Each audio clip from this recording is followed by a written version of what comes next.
Welcome to the first episode of Latter-day Lobster podcast. Uh, I'm your host, Alejandro Rodriguez, and I'm here with Anthony Xavier Diaz. Should I use our full names? Does it matter now? We can't get doxxed now, right? Yeah, I mean, this is me being doxxed, I guess. Yeah. So we've been thinking about doing a podcast for a while, but we haven't had time until lately.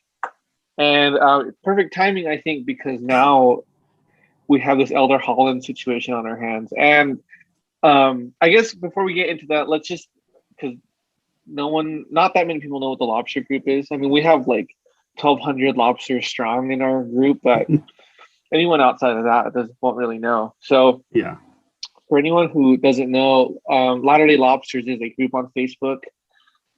We discuss gospel topics and themes, and we also discussed Jordan Peterson. We were all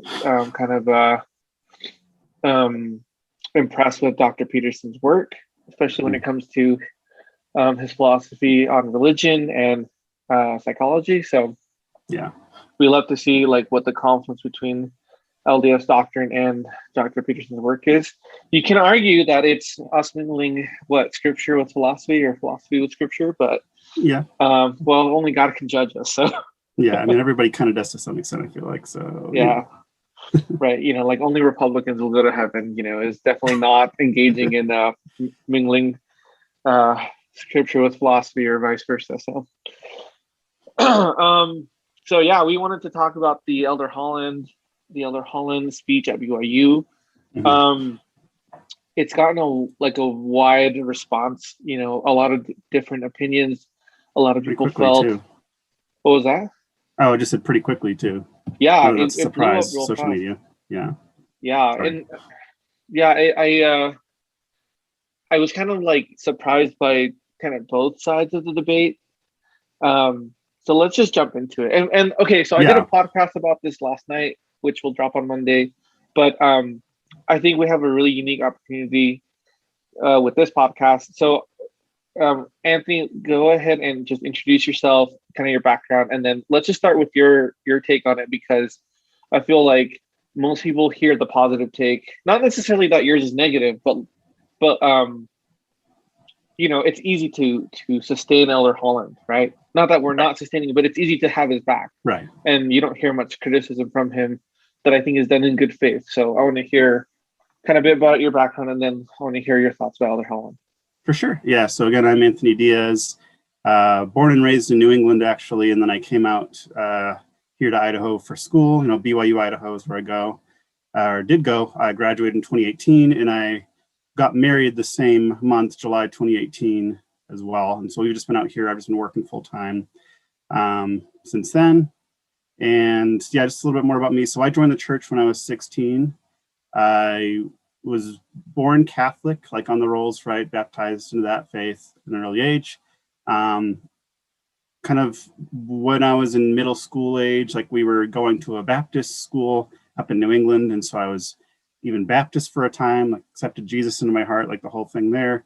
And then after a while, we just kind of stopped going to church. And so through part of my teenage years, I was just kind of like, whatever, agnostic, like, I don't know, like kind of didn't really wondered about things, but didn't really have like a set belief. And then when I was 16, the missionaries found me and my mom and some of the kids just downtown in the city where I lived. And I just got interested in their message. And as I started to listen to the missionaries, study the Book of Mormon, pray about it, it was very clear to me that it was true and that I was supposed to join the church. Ultimately it was a leap of faith, but I felt the Spirit's confirmation really strongly when I was baptized. And so I've got a pretty solid testimony and have since that, that was the right decision for me to make in my life. And I still believe that the church, contains the truths of the gospel, right? The restored gospel, faith, repentance, all those things, in large part. Another part of me, of course, is that I do experience same-sex attraction, as some people call it. It's interesting because, you could say, oh, well, I'm gay, and some people refer to me that way, but it's a lot more complicated. One, because I'm married to a woman and I have 3 kids under 3. So people might be like, is that Anthony's gay, but he's married to a woman? You could say I'm bisexual. You could say that I'm fluid. I mean, it's kind of just complicated. Like, I really primarily experienced attraction to the same sex, and I am with my wife because of revelation. Like, it's pure and simple.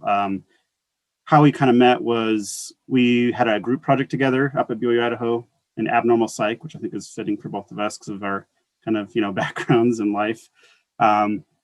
And as I kind of exchanged information with her, social media stuff, I came across a post that she made on her blog for a class, and then I read her whole blog just out of curiosity.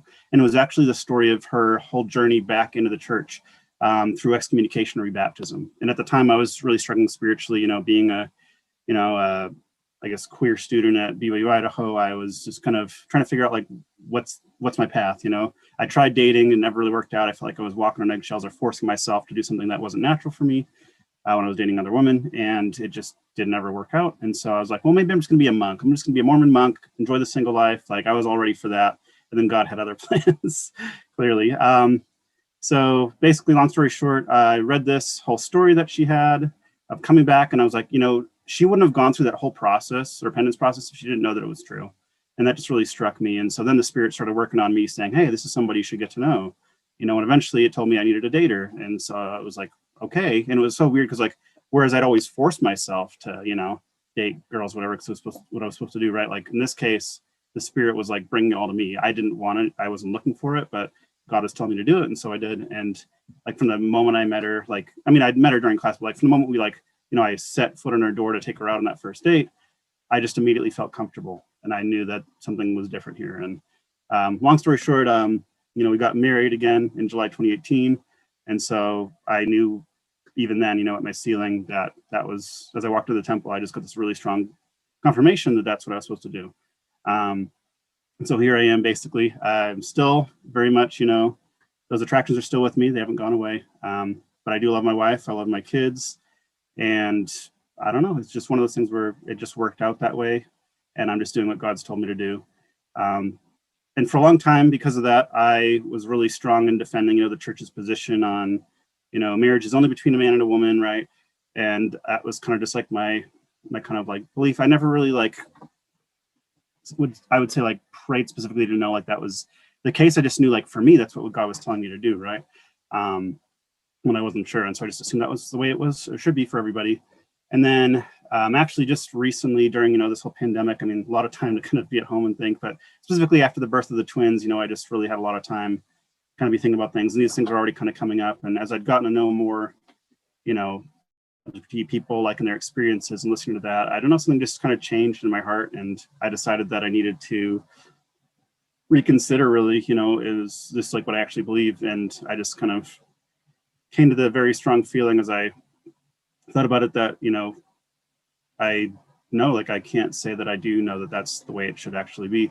And so I do believe that marriage is ordained of God between a man and a woman. And I also believe that it's possible that it could be ordained between people of same sex too. I don't pretend to have all the answers, but the more I look at the reasoning behind why, I felt that the church was right or whatever on that position, and the more I look at the reasoning people give for, why same-sex relationships are supposedly sinful or bad, the more I realized it just wasn't adding up for me. It wasn't landing as to because I could just see a lot of holes in their arguments. And so I've just been on this personal journey since of, trying to kind of come to terms with that and figure out, what is the truth.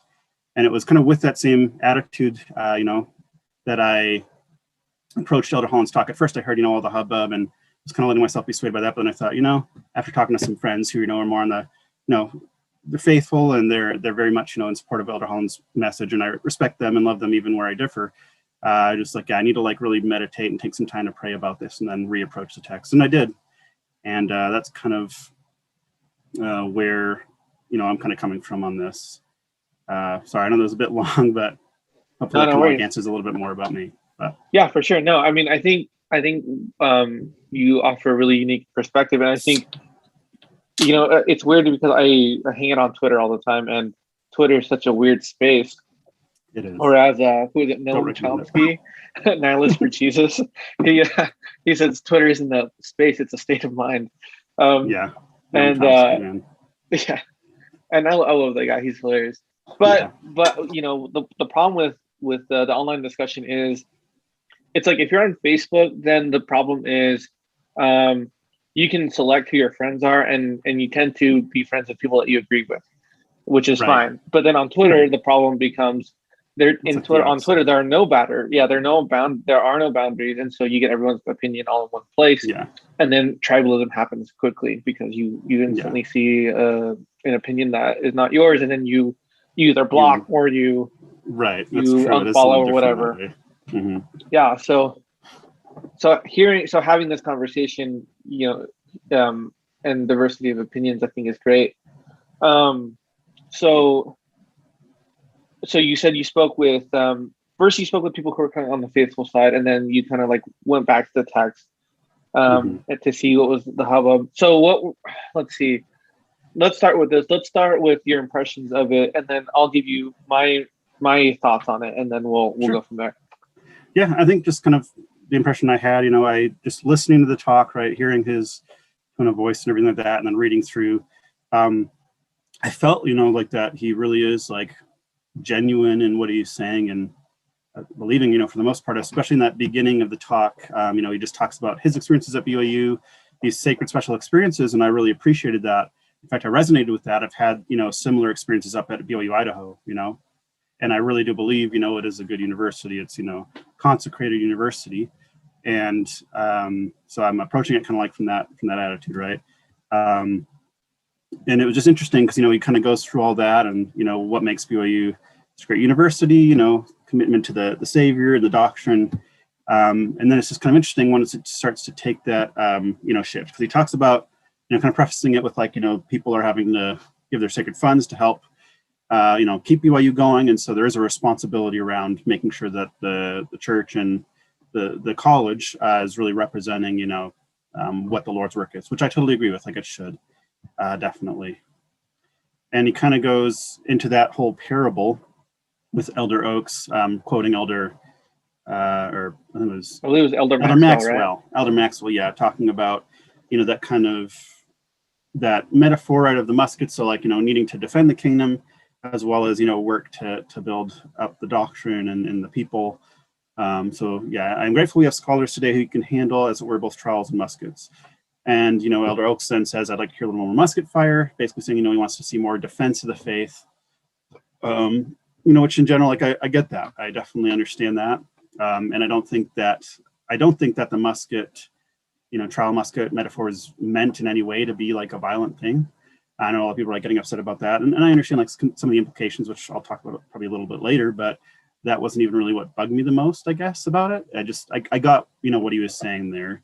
I think there's some discussions to be had about what's the best way to solidify people's faith. Is it trying to do that like apologetic defense? Is it trying to do a bit more pastoral approach? And there's a lot of disagreements right now about that actually around this talk that I've already been kind of looking into, but specifically focuses this on defending marriage as the union of a man and a woman. And so that's really, I think, where obviously it comes into play here. This part where he starts talking about, he prefaces that he's been there ministering with people who experience same-sex attraction and, had these heartfelt questions about this issue. And so I appreciated that he talked about that. And, just kind of like trying to show that he is empathetic there. But then he kind of goes on to talk about, languages, symbols, and situations that are more divisive than unifying. And it's interesting that he frames it that way, I think. And then he goes right from there to talking about Matt Easton. If a student commandeers a graduation podium intended to represent everyone getting diplomas in order to announce his personal sexual orientation, what might another speaker feel free to announce the next year until eventually everything goes? What might it come to mean or not mean, commencement, if we push individual license over institutional dignity for very long? Do we simply end up with more divisiveness in our culture than we already have, and we already have too much everywhere? And then he kind of sandwiches that again. So before he's like, love LGBT people, I'm there with them. And then he kind of just all of a sudden is like, Matt Easton, let's focus on him and how he, commandeered the podium and basically talked about individual license by coming out as a gay son of God, right? And talking about that. And then he kind of goes back to be like, but just so I'm clear, we understand, it's people have dealt with such crushingly cruel things as being, LGBT members. That he spent hours with them, wept and prayed and wept again in an effort to offer love and hope while also, trying to keep to the standards of the church, the teachings regarding marriage and family. So honestly, I think like if it was just him talking about like that just by itself, the you know, trying to balance love and the teachings, it wouldn't have even made as much of a blip, honestly, as if he hadn't kind of singled out and censured Matt Easton. That's probably where I struggled the most with the talk. Is I don't see why he framed it the way he did. I think it's disingenuous and unfair to Matt, he said his intentions were to help other people who are like him, to know like, hey, like you can make it, you can graduate BYU, you can find a place, like you're not alone and kind of what you're going through, because it's not easy for queer students at BYU or BYU Idaho. And I believe that Elder Holland knows that too, if he's truly ministering with these people. And I get that, from their perspective, as they believe strongly that, marriage is only between a man and a woman, like it makes sense that they're struggling to kind of like balance that, especially as the generations that are growing up in the church now. If we look at the the statistics that have come out, the studies, they're a lot more, they think a lot differently on this issue than I think, the kind of like older generations for sure. So he kind of talks about then going from there to friendly fire in the sense of how, we'll always need defenders of the faith, but it hurts, the church when people are, not supporting the doctrines taught and are kind of like shooting across the aisle right at professors who do uphold that, or, people who do uphold that, the brethren, right? The criticism they feel like is friendly fire, the criticism of the church. And it's interesting because I feel like you could also make the argument like, okay, so yeah, like, I'm sure that I could see like what they're saying, like, that could cause a lot of division in the church. But on the flip side, what about the friendly fire aimed at LGBT members? What about, what are they, what about all that they have to go through being marginalized in the community? And even says, wounded students and parents of students who are confused about what so much recent flag waving and parade holding on this issue means. This kind of confusion and conflict ought not to be. So between what he said about Matt Easton saying, oh, well, just by saying that you're a son of, a gay son of God or coming out as gay, you're basically opening up a slippery slope at a valedictorian speech. Like, I don't know, does anybody really believe that? I don't see how that could be. Like, what, next somebody's gonna be talking about bestiality over the pulpit? Like, you know what I mean? It just kind of has that vibe to me. And that's even just saying, oh yeah, I'm gay is like evidence of individual license. And I'm like, I don't think that's the case. I mean, Matt Easton, I'm sure at the time that he was going to school, at least he's keeping all the pants and everything like that. So just coming out, like, is that now individual license? So that was confusing given what the church has said before about, it's not gay to just identify or like, experience the attractions, or it's not sinful to identify as gay or experience those attractions. And then he goes on, to talk about how, oh, well, there's a lot of, people on the more kind of like the heterosexual kind of like, more conservative kind of feeling aside towards the church, not necessarily politically, but just specifically towards the doctrines and how they are now. They're getting confused, right? They're wondering what's going on with the BYU. And he kind of frames it really in terms of, this flag waving parade holding this advocacy is basically divisive and it's a bad thing. It's not actually like helping towards the goal of, helping LGBT, I guess, members, but also, keeping to the doctrine. Though I would argue that, it seems like now any kind of support, like, if just because, and maybe it's just a way, that symbols can be co-opted by anybody and represented different ways, but, if someone just happens to have a rainbow pin or, hold like a parade like we did in Rexburg Pride, just kind of like saying, hey, like, we're here, we love you, it's your journey to figure these things out. And that's automatically seen as basically like, something to just be silenced, to be stopped. That we can show empathy, but not in those ways, essentially. There's got to be different ways. And then he just kind of, he just kind of wraps it up, right, with why he brought up that metaphor for Musket Fire. He's like, we're going to continue to have people who oppose our teachings. We'll continue to define, document, and defend the faith. But we do all look forward to the day when we can beat our swords into plowshares and our spears into pruning hooks. And at least on the subject, learn war no more. It's interesting because I'm like, yes, I agree. Like, we want to get to the point where we're not having to have these like ideological wars and, literal, like physical violence in war too. And yet it seems like that's kind of counterintuitive considering you just, use this musket analogy. So it's like, you want us to get to that day, but by using these kind of analogies where, it has that, war connotation, aren't you just kind of making it harder for us to get there? I don't know why we can't just have that now. I guess it could be a whole different discussion more around that's violent a good point. use in violent metaphor imagery, nonviolence, things like that.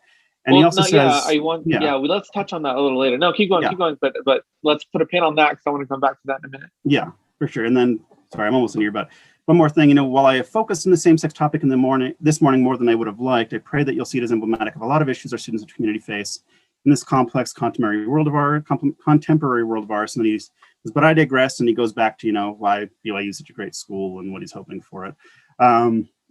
So I think, he says that he's focused on it more than he would have liked. And I'm like, well, I feel like if you didn't want to focus on it at all, you wouldn't have brought it up. And so, I don't know, I was trying to figure out, like, what did he mean by that? Did he mean, like, more than I would have liked, meaning, like, he knows that it's like a sore spot for members and, LGBT members, and knows that they struggle, and so he doesn't want to, like, make too much of that? Or is it more of a, this is a really inconvenient topic to kind of have to be talking about? I don't want to have to talk about, these things, like, it shouldn't even be an issue, because, again, we should be defending the faith and not coming out, not talking about, LGBT issues as much as we do. So I kind of, like, felt a little bit like, about that comment. I don't want to focus on this topic more than I, already did. But I'm like, Right. You had this great talk about talking about the blessings and greatness of BYU. And then just kind of in the middle there, you just kind of threw in, but we have some people who are complaining and saying that, there's too much kind of, I don't know, liberalism, advocacy, whatever. Right. And then just kind of going back to, oh, but yeah, so just to kind of, end off, BYU's great. Here's why, love this church and love this, educational system, and, keep it, unique in the sense that it's, flagship university for the Lord, really. And also, he also talks about foregoing professional affiliations and certifications. So basically, like, some people have wondered, is that accreditation? Is that, like, so that's another kind of thing that some people have talked about in terms of the educational implications. But I personally don't really care too much about that. My thing is really more about the kind of crux of the talk in the middle there, where he's talking about, Matt Easton. Because, again, like, yeah, it's not a surprise to anybody that an apostle is talking about, the doctrine of marriage and family the way they are. Like, that's not really, I feel like, the biggest thing here, though obviously a lot of LGBT members, not all of them, but some, quite a few, have pretty strong, feelings about that and opinions about whether that's actually doctrine or not and things like that. It was more so, I feel like, the framing, because a lot of people, as I've read letters that people have been writing to Elder Holland, talk about, how much they've loved Elder Holland and appreciated his voice and in conferences and in talks and the way he, expresses empathy. And I know that, he's been there in the trenches and I've heard experiences, like with Jeff Benyon's article, right, about how he's ministered to LGBT members. And yet it just seems the tone that he takes in this and the way he kind of describes Matt Easton and advocacy in general and, kind of the Musket Fire analogy, I feel like that really is kind of what just threw people, a lot of people, even people, are pretty used to kind of like supporting him. And so they kind of feel this conflict. And yeah, that's kind of like, I guess, where I'm at. So again, I did kind of pray and try and get in the right spirit as I read this and kind of saying, what speaks up to me.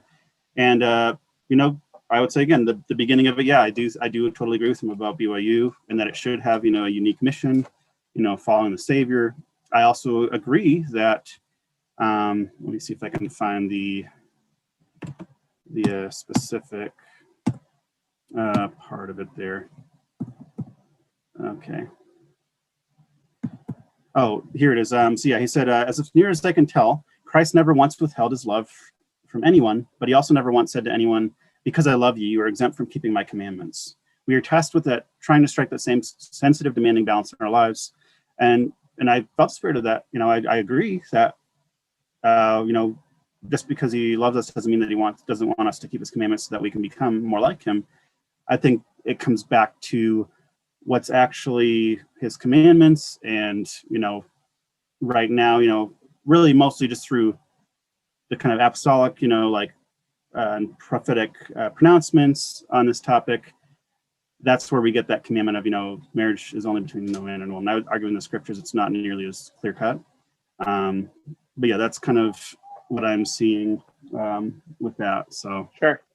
No, yeah, it's an interesting. It's interesting the way that you summarize the talk, because you're right. There is a weird juxtaposition in the talk where, it's a weird sandwich. It starts out with this like describing. It's like painting an image, this ideal and values of what BYU should stand for, yeah. and kind of like what they want to accomplish intellectually and spiritually at BYU. And then also, I did appreciate the part where he said about, when is that day going to come when we're going to turn our swords into plowshares, right? Mhm. But then it's like, why Yeah. can't we have that now? And then Yeah. Elder Holland, like, he talks about friendly fire, but then he like kind of does that towards Matt Easton, and I don't think it's honest to brush that off and say like, well, no, Elder Holland's talk was absolutely perfect. I think you do have to recognize that Elder Holland did mischaracterize that incident with Matt Easton. I mean, I suppose, I should caveat this. I shouldn't have to, but like, I'm also a faithful member. I have a Tumblr recommend. I've been in the church all my life. I love the church. I love Elder Holland. And I support the mission of the church in BYU and doctrines and stuff. But at the same time, I have to recognize, okay, listen, Elder Holland made a mistake. He misspoke here. And in the process, he threw some friendly fire that way. And that's not cool, because you're right. It sends mixed signals and confusion. Some people have tried to brush it off as saying like, well, maybe that's what he spoke, but the context of the talk suggests that what he meant was maybe the people that approved his speech shouldn't have approved it in the first place. And maybe, but he like, say that. He speaks exactly. approvingly of President Worden, Yeah, exactly. And so, like it like the text or the context might suggest that, but that's not what explicitly was said. So you can't. Like, that's a charitable interpretation of what Elder Holland said, and I'm all for that. And maybe that's what he intended, but like, it came out of his mouth wrong. Sure. So and you got to be careful. Yeah, for so many people to interpret it that way, Yeah, right. And I admit, both sides have their biases, right? Sure. One's going to be more like, oh well, you guys are just saying that because you already have this issue, and I can see that. And again, I don't claim to know everything either. I'm trying to like have as much epistemic humility as I can and say, I could be totally wrong on this. I could totally be reading him wrong. But that's just how it's coming across to me. After I've prayed and kind of meditated on it, and that's kind of just what I'm feeling is, I saw some goodness talk, and then that it's not coming forward to me as something that was the right way to say it. I don't know. Yeah, I think it was a flaw in his talk, and like. So that brings me to my next point. So as far as building bridges, like, we're trying, I think that's a worthy goal to like have that day when we're instead of using rifles and muskets and swords, we're both harvesting the land together and being peaceful. Right. And I think that my impression of the talk was when I came into this, when I first saw the talk, I saw the day of, and it resonated with me against the background of like all the Twitter noise. And on Twitter, you have a lot of different people. There seems to be two camps. There's the Desnats, and then there's the I guess the Progmos. Far kind of like like the extreme ends of it. People openly hostile to the church. Yeah, people openly hostile to the church, or like everything about it is wrong. Yeah. Right. Or there are people that are like super dogmatic and no, nothing's wrong with Elder Holland's talk. It was perfect.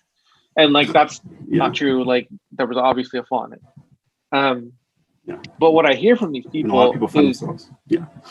Well, what I hear from these people on Twitter, most of them are of course like college age undergraduates, and they talk about BYU kind of like with suspicion about the faculty, about how like the sociology department is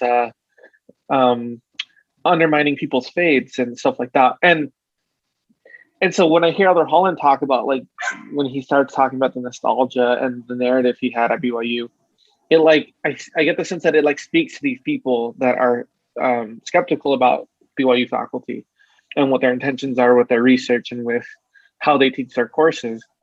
And so I hear Elder Holland like saying to these people, like, we have this ideal that we want to uphold, that we have this legacy of having this both intellectually rigorous community and a spiritual community that bolsters faith.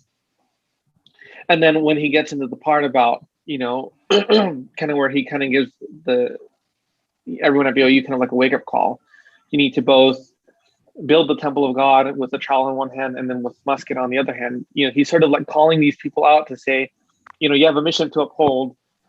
We owe it to the students here to to continue this legacy that we have. And I don't know to what extent. I don't think like I don't think that this is like a win for Desnat, or that Elder Holland is like taking Desnat's position on this. Yeah, no. I don't think so like either. Recently, I think it was Brett Kane on Twitter. He had a promotional video in which he was wearing like a Desnat patch on his beanie. And then Covenant Communication said, we can't associate with you anymore because of your association with Desnat. And so that should be clear enough that the church is not like siding with these people, right? And right. And anyway, so let me take this back to the building bridges and having this peaceful moment. You know, the last thing we need at BYU is like an ideological divide, you know? And I think Elder Holland is I mean, he said that in his talk, right? Exactly, yeah. And that's exactly what he's addressing. It's not like the tribalism per se, but it's like just adhering to any type of ideology is bad for BYU. Right. And I think why this whole scenario kind of resonated with our group in the Lobsters is because Jordan Peterson's stance like is so extreme against ideology, you know, and he's like, no, like ideology is bad. It leads to bad places. Avoid it like the plague. And I agree with that. And I think Elder Holland agrees with that we can't, you know, like if you're going to be an academic, if you're going to be like a scholar and a philosopher and someone who's like thoughtful about topics, then you can't a priori pit it in one camp. Yeah. Right. Exactly. You have to be objective to the best degree that you can, you know, and then like, so the reason why this whole conversation online devolves into to tribalism is because people are ideological, and we can avoid that now and like turn our swords into plowshares if we like abandon ideology and kind of have this neutral space. I mean, not even that. It's like we foster an environment where like there can be diversity of opinion, there can be people who disagree, but it's like fostered within love and like a search for truth. And like sorry, go ahead. Yeah. No, just to comment on that. Yeah, I've been reading, you know, it's interesting, you know, how some people, like, for instance, in Salt Lake Tribune, there was an article a while back about, you know, is BYU becoming too liberal? And I know a few different names were associated with that, you know, Dan Ellsworth and others talking about like how they felt like it was, but then a lot of more left-leaning members that were at BYU were making it clear, like, I feel like I have to stay silent. You know, I feel like if I even bring it up because so many people here are conservative, it's just going to be like a pile on. And, you know, so, well, there might be a few professors that are kind of, you know, more open to that. And, you know, my whole time at BYU Idaho, like I've only known like maybe like 2 or 3 tops that were like, you know, kind of like against the grain of like what you usually hear. One was definitely, well, I guess they were all like, so one was in psychology, one was in the sociology department, and one was in history. And so, I mean, again, it makes sense that, you know, find a little bit more of the left-leaning side in that, because, you know, generally, yeah, like that's what we see. And then we can be honest about that. But even they were, you know, pretty like supporters of the church and the doctrine in general, I would say. And so they were just trying to like say, like, you know, you can be kind of like looking at this different, and it's okay to question, you know, or not all everything figured out about the doctrine or have questions about it, and, you know, wonder about these things, you know, which is kind of where I feel like I'm at right now. Is I'm like, you know, I'm questioning, is this actually the truth? And isn't that what Joseph Smith was all about, right? Like a questioning kind of like long-standing dogma. And even President Nelson in a lot of ways is, you know, kind of showed an example of, why are we doing this way? Do we need to do it this way? Should we do it this way? You know, and he doesn't have any problem with saying, you know, like, hey, we've done it wrong in the past. I mean, you know, President Hinckley and others talked about, you know, Mormons and I'm a Mormon campaign. And then, you know, President Nelson and says, well, you know, like, I think that we're doing a disservice by not using the name of the church more. You know, could ultimately be a victory for Satan. Some people saw it as like he's saying like, oh, other prophets were of Satan. I'm like, I don't think that's what he meant. You know, again, I'm pretty sure he was kind of saying like, I think we can do better. And that's what I would hope a prophet would be able to do, say like, where have we maybe erred and where can we continue to improve for the sake of the whole church? Even in Doctrine and Covenants, section 1, I always like to bring this up, is God makes it very clear that he speaks unto men in their own language after the manner of their own weakness, so that they may come to understanding. And in as much as they have erred, like the leaders of the church have erred, it might be made known. So God will make it known eventually. I would say maybe you could apply that to the priesthood ban, right? And then Elder the priesthood McConkie talks about how, you know, right, when they all get that revelation, like all of them got that revelation, like, oh yeah, we've been, you know, we need to change this. And so we're going to do it this way. Forget everything we've said in the past, Elder McConkie said. I'm like, So so yeah. the like Elder McConkie and President Kimball were kind of like not necessarily butting heads, but they were both kind of like Bruce R. McConkie was kind of like very much towards like traditional end of things, and he saw kind of like the practice of the church and said, well, I think I can argue for why this is like justified traditionally, why we believe this and practice this. And Spencer W. Kimball, on the other hand, he's sort of like struggling and saying, do I go against the tradition despite Elder McConkie's brilliant argumentation, and then like at the end result, like the all of them got the revelation in the temple, and that sort of overplayed the adhering to tradition. So I think it's very hard. Like it's very hard for, I think, members of the church, especially members who tend to lean more towards like the dogmatic side, to kind of figure out. I don't know how to say this. Like I don't want to sound rude. I mean, there are two types of dogmatic members, right? There are people who like grew up in the faith and they're familiar with our teachings, and that's what they're familiar with, and so they stick to that. And then there are members who like are like aggressively like buckling down on like the most dogmatic aspects of our faith, you know? Yeah. And that's kind of where. Oh, sorry. Go ahead. No, sorry to interrupt. Again, father twins, but I need to just go grab one of them and bring them in. Is it okay? Oh, sure. I'll just come back real quick. Sorry about that, no but I'll be right back. Yeah, you're cool, man.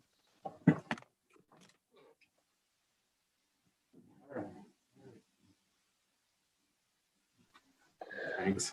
Okay, so I'm trying to think where it's hard to keep track of all my thoughts. I have so many. You're good. Yeah, you're talking kind of about like how I feel like there's like some people kind of like pushing for like more openness and more questioning, and then there's more people like nope, like we have what we need, like this. Sure. I kind of see it as like like we have a Bible, we need no more Bible kind of vibe, but towards like the doctrines of churches they currently are like like doctrine can't change, and I'm just like, well, I feel like part of our theology is that, in a sense, like doctrine, at least our understanding of it, can change. I don't think that it's going to change that marriage between man and woman is a good thing. I think that is a good thing, but also I think there could be more to it that includes more people.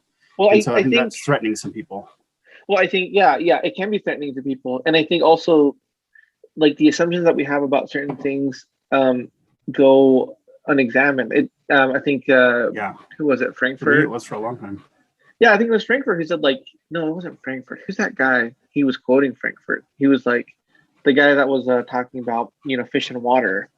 I can't remember who that is. Anyway, Jeffrey Thane talks about him, but it's like if you're a fish in water, you don't understand or easily notice that you're wet and in water, because the assumptions that you have sort of like filter your perception.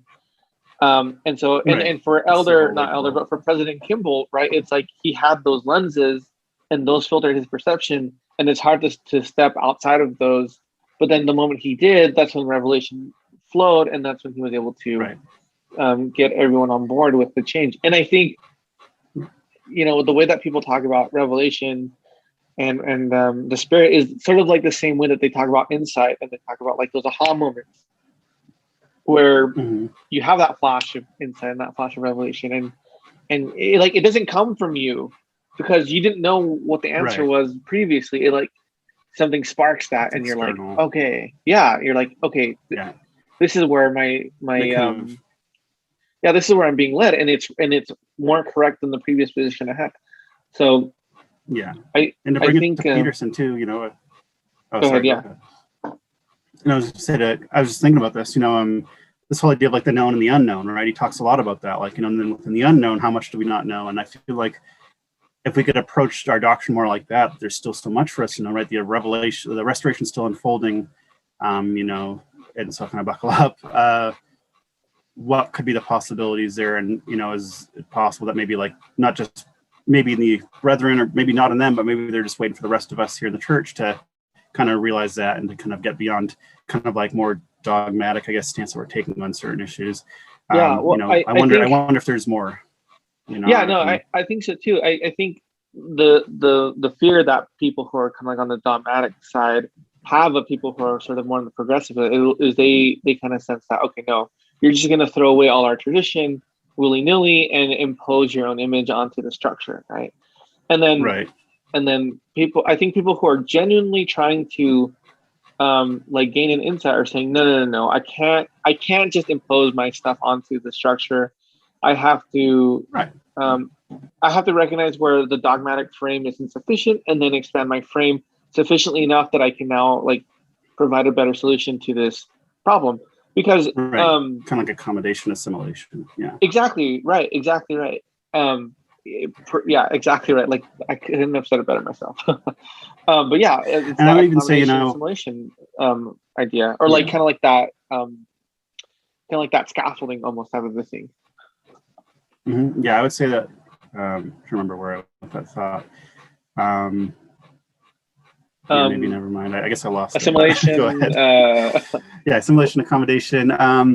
I guess, yeah, like with that, that whole like idea of like, oh, you're gonna like just wipe everything out and it's gonna ruin everything. And I've kind of like, even some people in the group have been like, well, you must be a progma, you must be this. I'm like, I don't consider myself like a progma. I mean, again, like define progma. Like, right? Well, first define it. Yeah. Right, Peterson. Well, first you got to define this, which is true. It's the whole like, do you believe in God, Peterson? He's like, I act as if God exists. How's that? Right. Well, that's the thing. But yeah, like, I think that's a big thing too. Is like, like there might be people. I'm not saying that it's just on the right, the far right, that people can be very like ideologically possessed and be like, this is the dogma and we can't stray from it. Sure, you can totally see that on the kind of deny that, and even among progmas, maybe they want to be like, nope, the only thing that could be possible is that the church, is wrong on this subject and da, da, da, da. Right. I feel like maybe it doesn't seem like it because I'm honestly in the middle. Like I'm still trying to figure it out. I'm still being open to the fact like maybe I'm wrong on this and I'm just not getting something, but I'm just trying to explore that. But even exploring that, is so dangerous for some people. And it seems like for the church sometimes they're just worried about, this is going to create more division, and obviously I don't know about that. So Terrell and Fiona Gibbons kind of give an interesting point in their book, The Crucible of they're Doubt, where middle ground, I feel like. Yeah. Oh, yeah, definitely. Terrell Gibbons, I feel like, is in that middle ground where he's not. He says, no, I'm not aligning myself with the progmos, and I'm not aligning myself with the dogmatists and the fundamentalists. But one of the things that he kind of points out in his book is, I think it was Joseph Fielding Smith or Joseph F. Smith. I don't know which one. I keep getting them confused. Where's Christina Rossetti when you need her? But real. Yeah, we want you back, Christina. Anyway, but he makes the point to say, look, he was the head of the history department for 50 years, and he firsthand experienced like the aftermath of Mountain Meadows and some of the violent acts that occurred towards the faith or towards the members. And so that influences his take on church history. And I think it's true. Like, you can be irresponsible with church history. You want to take a break here? Mm-hmm. Okay, I'll pause the recording. Yeah. Okay, go ahead. All right, back with the baby. Yeah. Sorry. That's awesome. He's gonna be a superstar now. Yeah. So as I was saying, like that, his experience sort of shape on his interpretation of how church history should be presented, and how, and I think he makes a good point. Like, if you're irresponsible with how you present church history, it can be to a certain extent damaging to people's faith, but you also can't go to the other end and withhold so much information that when you find out the new information, it also is damaging towards your faith. We're seeing the fruits of that now, with exactly kind of the way we used to teach church history. Yeah. Right, exactly. And so you have this dilemma. Shoot, I had one more thing to say about that, but I lost my train of thought because your baby's so cute. But yeah, so like, okay. So I remember now. So in certain instances, I can empathize with DesNap. Oddly enough, I can empathize with kind of what they're seeing and saying, look, there are professors that are being irresponsible with how they teach in at BYU, and like I've professors, I don't think say things maliciously, but they don't couch their statements. And let's be honest, we're dealing with undergrads, and what do undergrads know? Almost nothing. Right. And so when they hear statements, like they might probably not don't be able to understand. contextualize properly. Right, exactly. They don't understand either the historical or the philosophical underpinnings of those things. And I'll give you an example. I was in Sunday school, and when I was a YSA, and there was a sociology professor. Of course, he was a sociology professor. Not to say that only a sociology professor would say this, but everyone's talking about sociology department at BYU. Anyway, so he was more left-leaning. Yeah, so we were talking about truth in general in Sunday school, and he said something, the comment that he made was something like, well, I don't believe truth is attainable, and I don't think there's such a thing as objective truth. That's a perfectly valid philosophical position to take. And a lot of people have made that argument, but to a regular average Joe member who is like, I don't believe that we actually have the truth. Exactly right. And so that sounds like anathema, right? And I want to, and so I had to jump in and like contextualize the comment for him, and then and I think everyone was sort of like okay with that.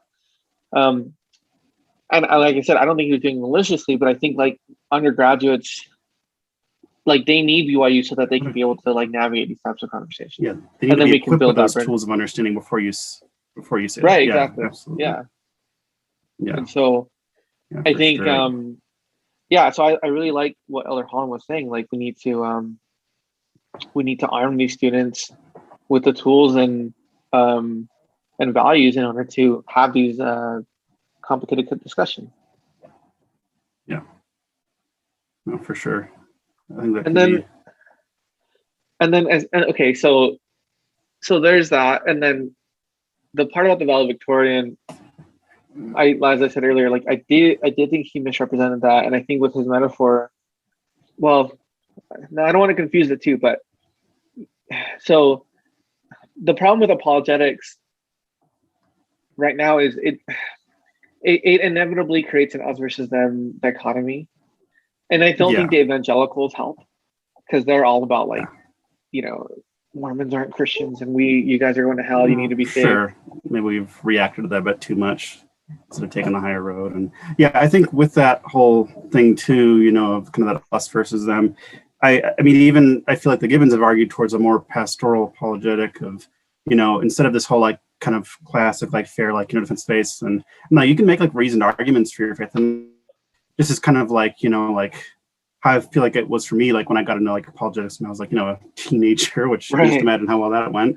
I want to argue, but I think we have to kind of move past it. Like, definitely have like great resources and data, but like teach people for themselves to be able to think critically and to explore these things instead of having a few people, have to do it for your church to try and like defend everybody. Like Daniel Peterson can't do all the work for us, kind of thing. Right. So that, and then I guess again, with kind of like the way it is now, where there's so much ideological divide and so much, just in general in the world, and at least in America, the politics and all that, I feel like we need more of a approach of, like loving people kind of into the church, and we can still, doctrine as it is, but I just don't feel like having these arguments is really going to help convert anybody. I feel like you're just entrenching people on either side. So something's got to change, something's got to give there. Like right now we're doing it wrong as far as how we approach. And Elder Holland kind of like, I feel like his argument kind of like vied more towards that. And I'm like, okay, I mean, I guess we can try the musket thing, or maybe we could just try beating our swords into plowshares and trying that part, Why don't we talk more about a different approach than that to like defending the faith? Does it always have to be this, kind of like argument and whatnot back and forth? I think it's hard to step out of that paradigm, kind of like this violence paradigm, for a few reasons. Like our cognition has evolved, from the ground up, and even built into our language are like echoes of aggression. The word object means to throw against humanity. Right. So like the word object means to throw against, subject means to throw under, project means to throw forward. And so like we've been aiming spears and weapons at things forever, either to hunt or to defend or to conquer. And like we've now replaced that with language, right? We don't fight our battles physically anymore. We debate them, but we still use onward Christian soldiers. Right. Or, you say, well, that's a straw man argument. What do you do with a straw man? You cut it down. Or you say these people attack me on Twitter. It's like they just said mean things, but we evoke that language to express ourselves, and so verbal violence, right? Yeah. So Elder Holland is, of course, using that, is evoking that language to, I want to hear some Musket Fire, and I don't think it's unreasonable for him to ask BYU faculty to say, hey, what's the strongest, can you please present to the world the strongest version of our values? Yeah, I think everyone will be on board with that. Yeah. Sorry, go ahead. But given the kind of current climate, to use that Musket Fire analogy, I think that's where it really came across as like, this is not what we need right now to be talking about it in this kind of language when we have, a lot of stuff going on. I mean, I don't think Elder Holland is, was meaning to cite any of this so that it was necessarily correlated, but around the same time, lesbian couple, it was like in Moab, I can't remember where in Utah, Moab, were like murdered. Yeah. And, I'm not saying that's like directly responsible for the church. I mean, who knows what the motive was there, but I think again, people, just to be clear. Yeah, there's a reason. Exactly. Yeah. There's a reason that these LGBT members, are getting, are feeling so sensitive about this is, it's not just because they're, little snowflakes or whatever. I'm like, a lot of them have been through some pretty rough stuff at church. People, saying that they're evil, this, that. I mean, we saw that. I don't know if people have seen that video going around of the BYU student, right? Pouring water on the rainbow and saying that, faggots go to hell. You're going to hell. Yeah. It's like, okay. And I've heard the other things. I remember seeing a student that I knew up here, where he's just walking down somewhere to the library, and this guy just like started heckling him because he looked gay or whatever, and it was just ridiculous.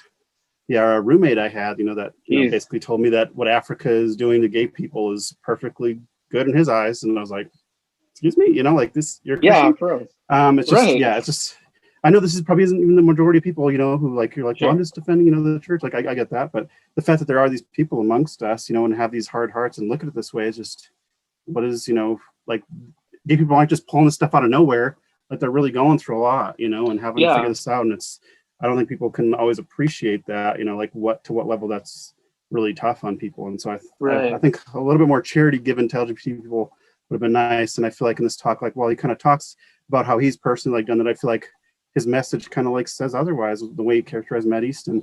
And then like the whole I think individual, like the slippery slope argument really bugged me. Elder Holland is like a master, I don't know what you say, like rhetorician, whatever. And then he's going to pull up at a slippery slope argument, like, oh, well, he said that he was gay, innocent of God. So next, like, what are they going to say next? I'm like, I don't know, Elder Holland, what are they going to say next? Like, what? Like, I just have a hard time believing that anybody could really think that somebody's going to get there and a pre-approved, just like his was, be talking about some like, big sin or whatever. Kind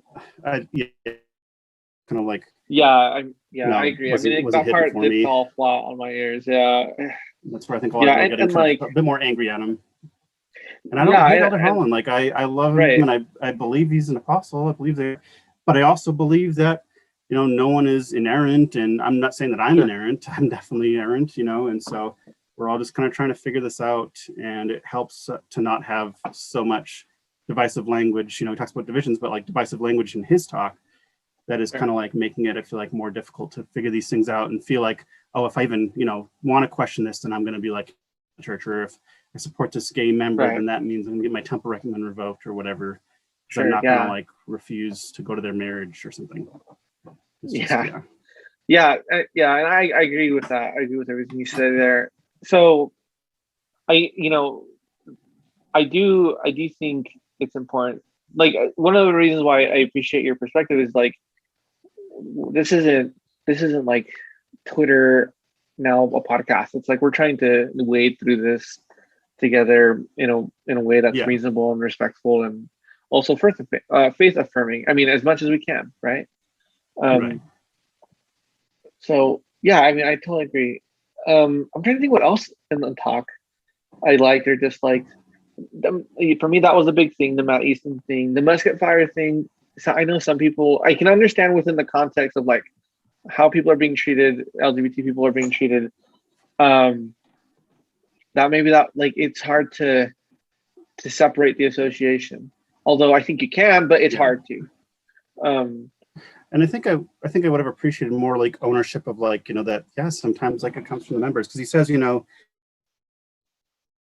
has been unkind, in many instances crushingly cruel to these our brothers and sisters. Mhm. So, kind of interesting that he picks the world, right? But I'm like, because we don't think of ourselves as the world. They're like, oh yeah, those mean, gay hating people. But I'm like, no, like these people are also among the, and yet it seems like he cares more about what, judging by that letter that was written to him, he's honoring, or he's talking more about, like straight members' sensibilities and feelings about, some people trying to, figure stuff out than he actually does.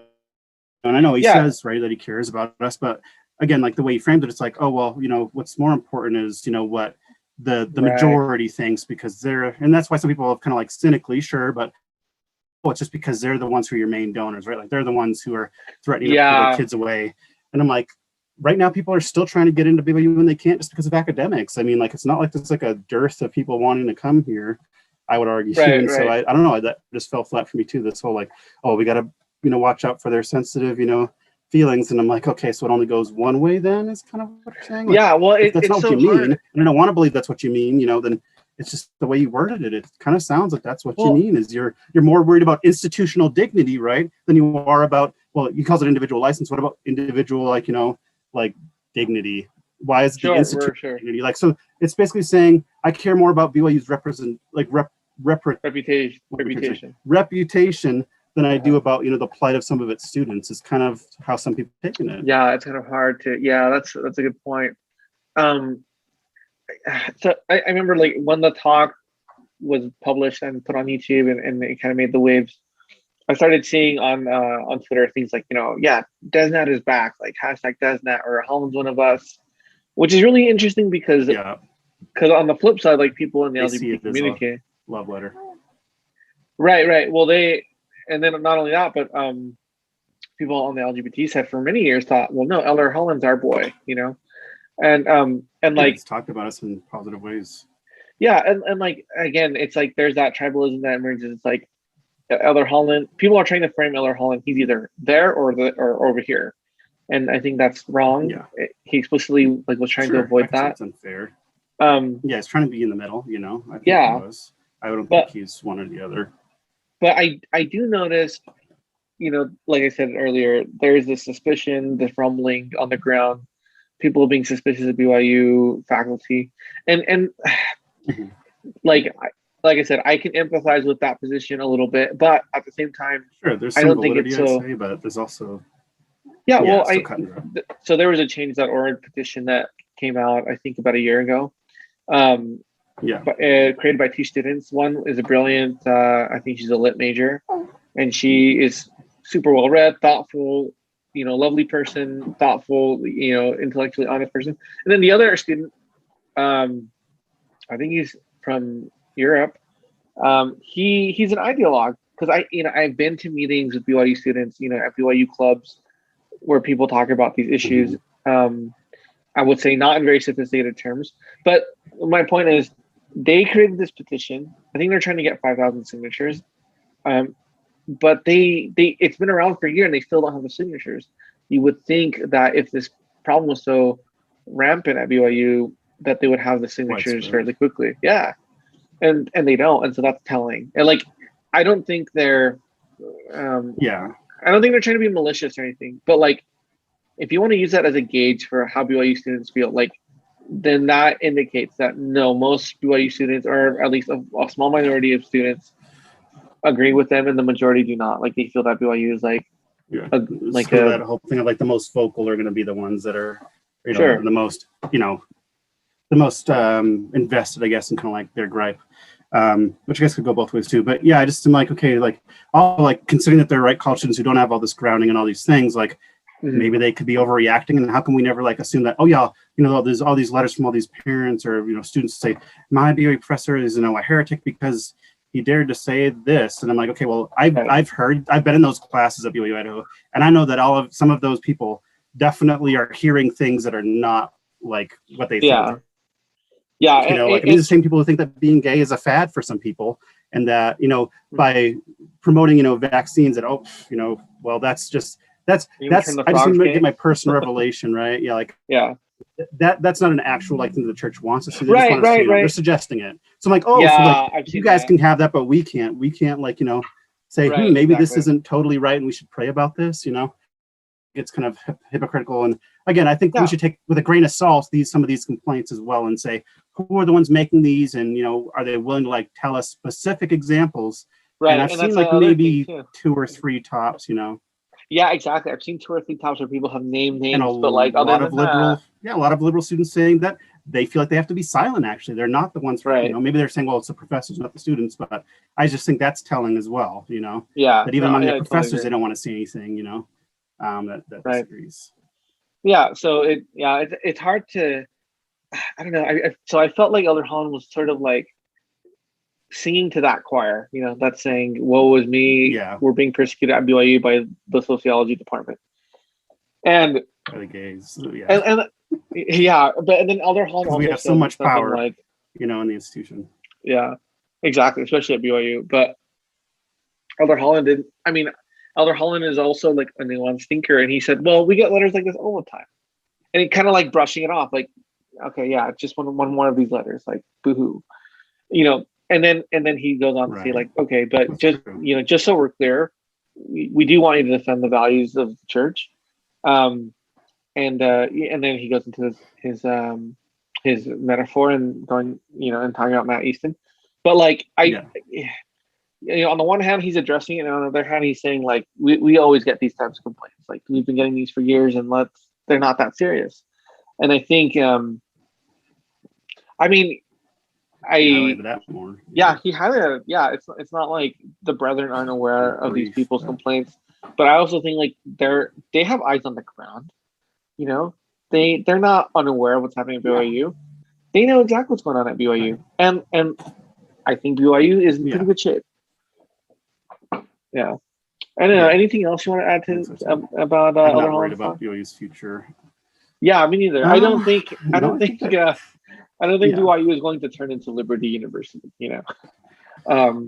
Sure, whatever is thinking, or that's going to become like UC Berkeley. Like, I don't see that. Like, that's why I kind of like so we were like, well, keep BYU unique, and like if we aren't already like the kind of like weirdo like most we're people, like just by being a Latter-day Saint university, we're already pretty unique in the eyes of most people, for better for worse. But no, I don't really know if I have anything else to add. I mean, again, like, I just want to express my love for Elder Holland, and I'm just trying to understand is really what it comes down to. And, sure, I can be kind of like, provocative and stuff like that. And just really just trying to get people to think, especially like when it comes to like the Lobster group and stuff. And maybe I don't go about it like, the most, like the best way, but a lot of it is, I'll admit, like, some pent up just anger and frustration because, as LGBT members, like, we're just going through this on the daily, trying to figure stuff out. And then, we just see all these takes that are just so not so incorrect with like how we experience it, but they just assume this and assume that. And so, but I think I pretty much said my piece on Holland's talk for right now. And maybe I'm still open to, whatever God wants to tell me about it. I mean, there's some things I got out of it that I thought were good, and I'm just trying to kind of keep my ears open, my heart open. So for that's sure, where I'm at with it, I would say. Well, cool, man. Yeah, I think we can wrap up then. I don't really have anything else to add. I think we covered like, the nitty gritty and the meat of the issue. So I think, BYU is going to be great for whoever who's attending. I think they'll find that it's a faith affirming place. I walk around the campus and I feel the spirit, and and I think, I hear professors. Maybe I don't agree with their politics per se, but like I think they're coming from an intellectually honest place. Maybe they could do better at contextualizing their comments, but like, I mean, these people are PhDs. Like they're operating on a different level than undergraduates. So it's true. So and then I think Elder Holland, I loved his speech. I thought it was great. There's parts where I really resonated with it. I do think he misspoke, on that occasion, and we're so hard on people in general on the internet. Like the standard for what's like the margin of error is now slimmer, and that's just the times, and I think right. So, but overall, I thought it was great. I think I hope people at BYU can be like follow his example, Eller Holland's example, in that like that guy speaks with so much passion and so much clarity and so much intellect and so much love. You know, like, yeah, Elder Holland maybe had misspoken, but you can't deny that he was trying to come from a good place. I don't think. I'd like to believe that. Yeah, I'd like to think Yeah. that it was overall. You know, I'm trying to stay, you know, in that charitable kind of view, and yeah, I think so. You know, like if we can just kind of model that kind of dialogue. I feel like right now it's just very vitriolic, and I know I get caught up in it. You know, I'm not perfect, Sure. but Yeah. there's definitely a better way out there, you know. And again, it goes to that beating our swords into plowshares and our spears, right? The objects, subject, like all that stuff. The spears need to be beaten to pruning hooks, whatever that looks like for discussion and dialogue, you know. But hopefully we can get to that point, and the church will be better for it, and BYU will be better for it. So yeah, I agree too. Like the faster we can do that, the better. I don't think we have to wait.